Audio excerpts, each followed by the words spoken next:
Si vous pouvez me faire un ou deux morceaux aux balances et me dire avant, vous m'annoncez, vous me dites bon bah là on va jouer tel truc, toc. Oh l'autre, toi tu demandes vachement, toi. Ah, je suis exigeant, tu peux même pas savoir, mec. Ça se passe bien là? Ouais, ça va, tranquille. Un changeage de cordes.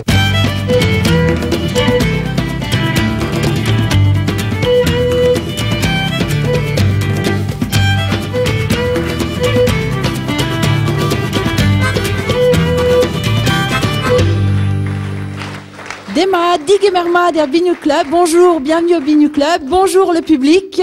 Aujourd'hui, on reçoit un groupe du Trégor, un groupe de Fesnos, un groupe de musique à danser avec des sonorités particulières d'autres cultures. Aujourd'hui, je vous demande d'accueillir Menestra. Merci pour eux. Bonjour, bienvenue. Merci, là. J'en prie, installez-vous. Alors, je m'approche.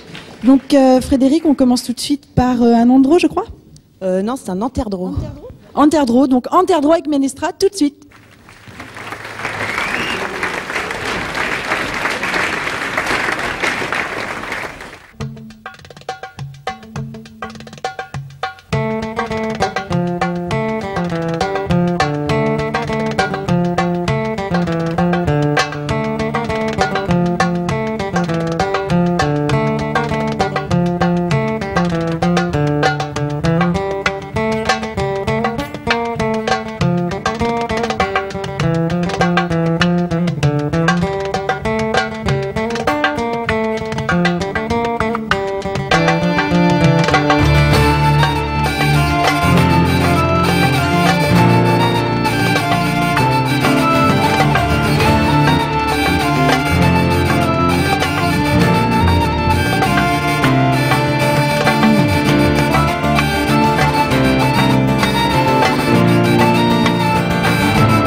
Bravo, bravo, merci pour Ménestra. C'était donc une Laridé Citan et tout de suite on va retrouver Fabien et Tanguy aussi et puis Gurvand qui était à la Vielle. Le temps pour eux de descendre sur scène et puis on va connaître un peu plus ce groupe Ménestra qui a un son si particulier pour des musiques de Fest-Noz. Les voilà. Allez, on va pouvoir s'installer là, dans le petit salon du Binu Club. Voilà. Vous avez des micros à chaque côté. Bon, on est très content de vous avoir ici. Alors, c'est Fabien qui disait que tout avait été très vite depuis les rencontres interlycées, le camp d'Arbob, tout ça, tout était très très vite pour vous. Oui, en fait, parce qu'à l'interlycée, la récompense, en gros, c'était tant de contrats à faire pour les lauréats, donc ça nous a permis de jouer, de nous faire connaître. Donc, et de la suite, pareil pour le camp d'Arbob, on a dégoté des contrats grâce à ce concours, et donc ça nous a fait tourner, ça nous a fait un peu connaître, et bon, apparemment ça a plu, et voilà. Donc, qu'est-ce que ça représente d'être gagnant du camp d'Arbob? Est-ce que c'est quelque chose que vous attendiez ou est-ce que ça vous est tombé dessus un peu comme ça? Non, je vais répondre simplement. C'est vrai que on était allé avec l'esprit de vraiment de participation et puis on s'attendait pas du tout à ça. Ouais. C'était un week-end assez éprouvant et puis on s'attendait pas du tout ni au vendredi à l'interlycée ni au dimanche du camp d'Arbob. C'était une surprise. On s'attendait pas, franchement pas à ça, mais puis voilà, ça a été éprouvant et on a été bien récompensés, quoi. Et donc par la suite, vous avez rencontré d'autres musiciens, dont Tanguy, qu'on connaît quand même depuis longtemps en Bretagne, avec notamment Diaoulé d'Arménez. Comment est-ce que vous avez commencé à travailler ensemble? Si tu veux répondre. Bon, en fait, c'est assez simple. Fabien, Gus et puis Iltude étaient mes élèves, en fait. Parce que je suis professeur de son dans un lycée professionnel près de Saint-Brieuc. Ouais. Et je les avais comme élèves. Et donc ils ont démarré tous les deux vielle guitare. J'ai trouvé ça très intéressant. Et alors du coup l'histoire ne dit pas si c'est moi qui voulais jouer avec eux parce que je trouvais que c'était une musique très très intéressante ou si c'est eux qui m'ont demandé de jouer avec eux. Enfin toujours est-il que ça s'est fait et puis moi ça m'a passionné quoi. Ça m'a passionné parce que Gus il a une âme viellistique. C'est assez rare. Il y a des aînés qui avaient une âme viellistique aussi. On pourrait parler de Dédé Maillet, de son père, Bernard, et puis d'autres. Mais lui, à son âge, avec une roue, il fait une âme. Donc je sais pas quelle métaphore on pourrait employer, mais c'est vachement beau, quoi. Et deuxièmement, ce qui m'a touché aussi, c'est la qualité du son. Alors la qualité de l'interprétation et la qualité du son. Alors ça doit être dû sûrement à la qualité de son père qui est luthier facteur de vielle et à sa qualité à lui aussi parce que avoir un bel instrument et un bon instrument c'est une chose mais savoir le faire sonner c'en est une autre. Donc voilà, on peut dire que d'un commun accord on a décidé de travailler ensemble et puis moi personnellement j'en suis très heureux en tout cas. D'accord. Et donc vous arrivez donc avec un premier album qui s'appelle Dog of Pride, je le montre à la caméra. Et donc, tu voulais insister sur le fait qu'il y avait d'autres personnes qui avaient participé aussi à cette création? Oui, alors aujourd'hui, on est 5 avec Freddy qui joue souvent avec nous, mais dans le disque, on a invité et puis il y a des amis, je crois, parce qu'ils ont fait un boulot extraordinaire sur ce disque. Je voudrais citer, si c'est possible, Patomé, guitare électrique et guitare électroacoustique. Jean-Louis Valégan, saxophone, bombarde. On retrouvera tout à l'heure dans l'émission. Oui, mais on va le revoir plutôt comme directeur de Cobbraze, mais je tiens à dire quand même que il nous a donné un sacré coup de main d'un point de vue musical, quoi. D'accord. Tous les gens qui sont intervenus sur ce disque, de mon point de vue, en tout cas, ils ont une âme aussi. Et également Antonin Volson, bien sûr, à la batterie. Et puis Freddy, au piano, qui est souvent avec nous.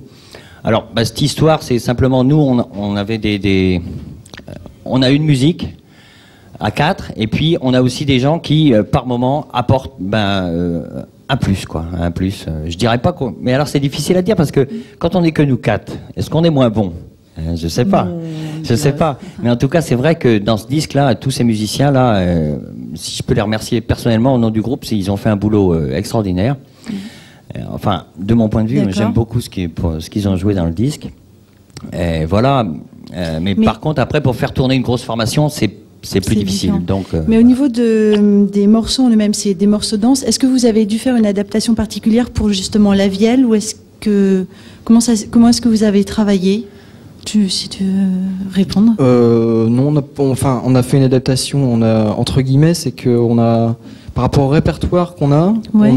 on a tiré beaucoup de répertoire de l'ancien groupe des Chiens Jaunes, donc du trio de Vielle, et donc qui ont accepté gentiment de nous prêter beaucoup de répertoire à eux, mais qu'on interprète, et qu'on a interprété, qu'on interprète et qu'on interprétera sûrement parce qu'on en a plein d'autres à jouer à notre sauce.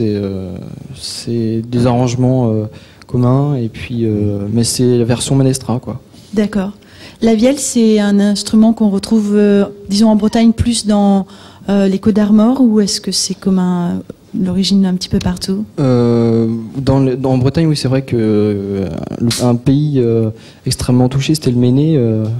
Donc beaucoup de vielles dans cette région-là. Et puis autrement, bon, il y en a eu toujours un petit peu partout. Mais c'était en tout petit groupe. Mais c'est vrai que dans ce pays-là, dans le pays de Plaintel, autour de cette région-là, même plus bas encore, il y avait énormément de vielles. Et donc ça, c'était au début du siècle. Et malheureusement, il y en a de moins en moins. On essaie d'en récupérer, mais on a du mal. Merci. On vous retrouve sur scène et puis on se reparlera un petit peu plus tout à l'heure. Merci beaucoup. Je crois que vous pouvez les applaudir pour leur retour. Merci, merci. Quel succès.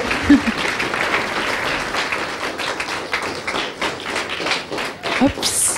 Voilà, donc c'était Ménestra avec leur album Dog of Pride, un petit clin d'œil à Pierre-Jacques et les Élias, puisque c'est donc le chien de la Vielle, donc cheval d'orgueil, et donc là, chien d'orgueil.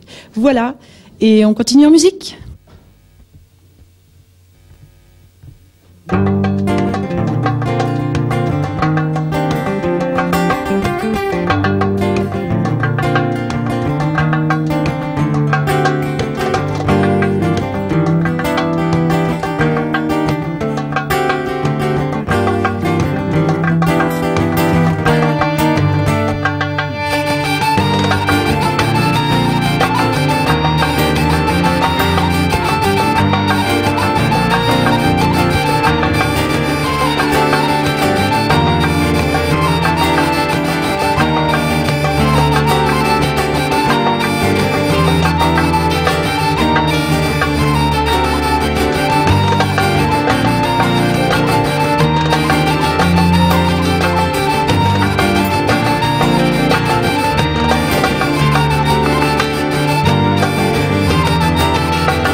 Bravo, bravo, bravo et merci.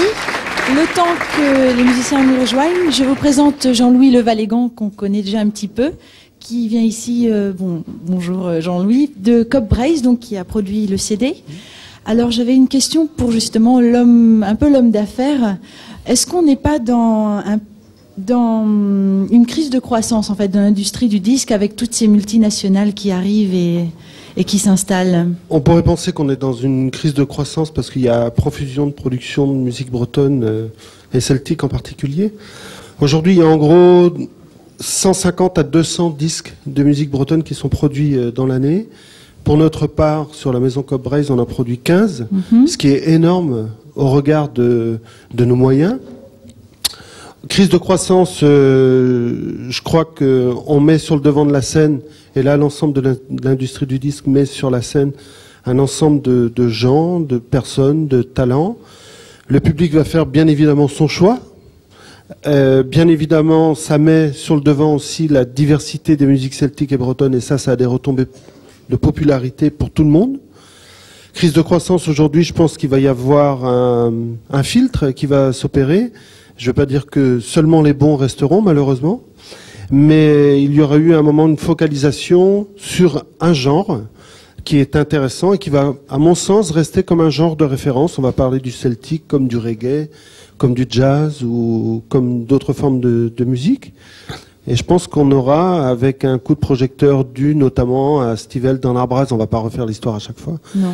On aura eu une visibilité beaucoup plus grande et par ce sens-là, on aura davantage de moyens pour mettre des artistes régionaux sans que cette affirmation soit connotée négativement, mais d'ici, en relation avec des gens d'ailleurs.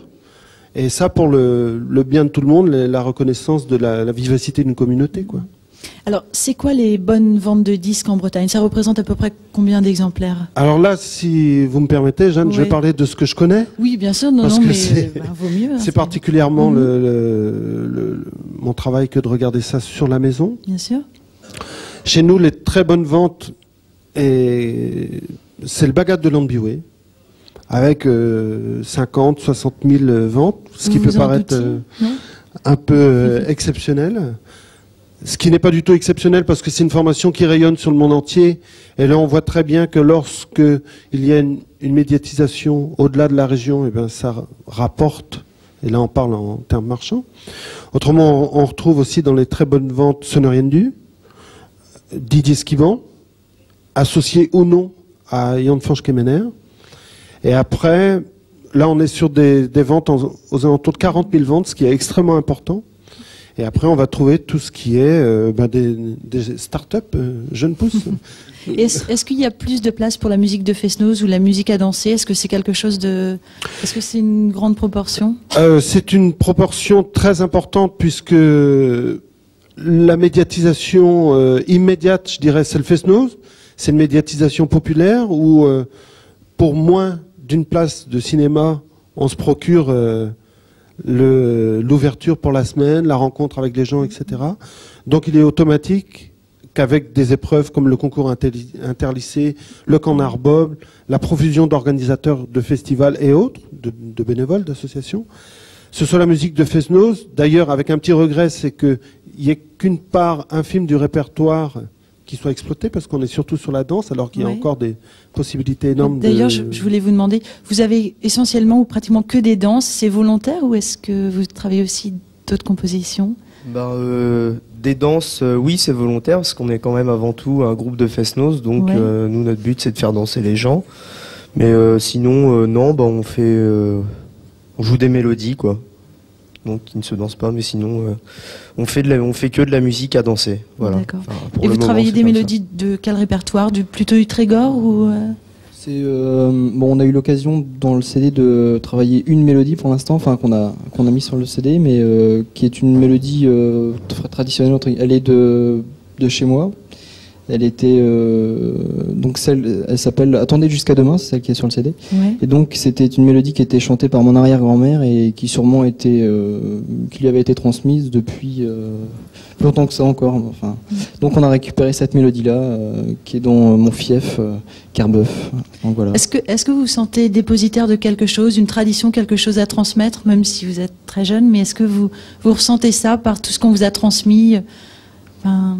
Un petit peu, oui, c'est vrai que, enfin un petit peu, même beaucoup. C'est vrai qu'on a eu la chance de comprendre un petit peu tout ça, toute cette culture là dans laquelle on a été baigné. Ça dépend de ça dépend de nos origines, mais dans laquelle on a été baigné assez tôt ou pas. Mais je pense, oui.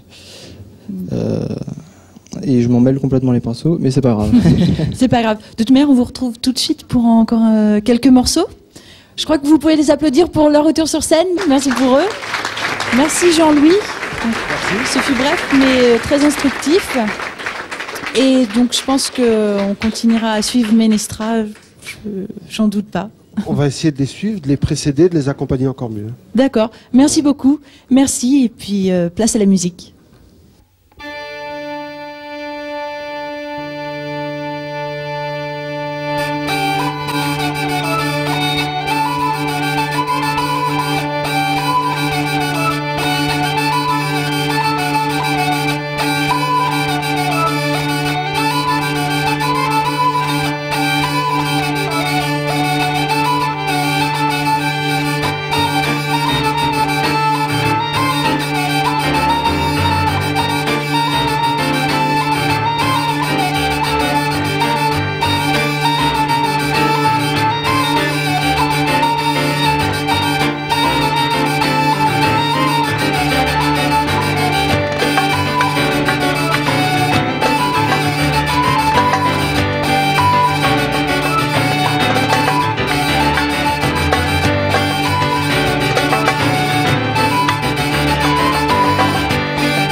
Bravo et merci beaucoup, merci le public. On se donne rendez-vous la semaine prochaine pour un autre Binu Club. Avant de se quitter, je vous présente quand même Freddy et Iltude, avec qui on n'avait pas eu le temps de parler. Donc rendez-vous la semaine prochaine, Canavo, Canarcis, Unotone, et on se quitte avec l'Espadon. Merci.